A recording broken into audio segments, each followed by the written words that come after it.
ایک ہے ایمان، ایک ہے اسلام، دونوں میں فرق سنتے جائیں۔ ایمان کسے کہتے ہیں کہ دل سے ماننا، دل سے اللہ اس کے رسول کو ماننا، اس کا نام ایمان ہے، اور ظاہری فرما برداری کر لینا، اس کا نام اسلام ہے۔ بغیر ایمان کے اسلام معتبر نہیں۔ منافقین نماز بھی پڑھ رہے ہیں، منافقین تلاوت بھی کر رہے ہیں، یہاں تک کہ پیغمبر رسول کے ساتھ جہاد بھی کر رہے ہیں، رسول اللہ صلی اللہ علیہ وسلم کے ساتھ جہاد بھی کر رہے ہیں، لیکن دل کے اندر ایمان نہیں ہے، اللہ اس کے رسول کو دل سے سچا نہیں جانتے، تو ان کا اسلام معتبر نہیں۔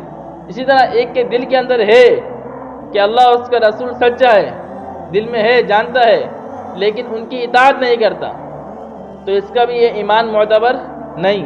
ابو طالب آپ علیہ السلام کے چاچا خواجہ ابو طالب آپ علیہ السلام کے انتہائی محسن، آپ علیہ السلام کا ساتھ دینے والے، آپ علیہ السلام کا بازو بن کر کھڑے ہونے والے، یہاں تک کہ 10 سالہ عرصے میں اللہ کے نبی علیہ السلام نے کھل کے دعوت دی۔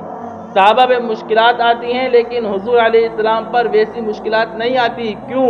ابو طالب کی حمایت کی وجہ سے، بہت محبت تھی نبی کو سے محبت، اور سچا جانتا بھی تھا، لیکن اطاعت نہیں کری، نبی کا کلمہ نہیں پڑھا، ظاہر سے اطاعت نہیں کری، تو اس کا کوئی اعتبار نہیں ہے۔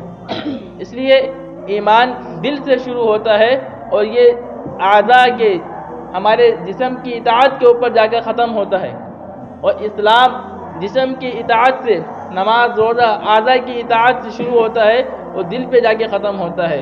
تو دل سے بھی ماننا ہے اور اعضاء سے بھی، اطاعت کرنے کے ذریعے سے بھی اللہ اس کے رسول کو ماننا ہے، یہ ایمان ہے۔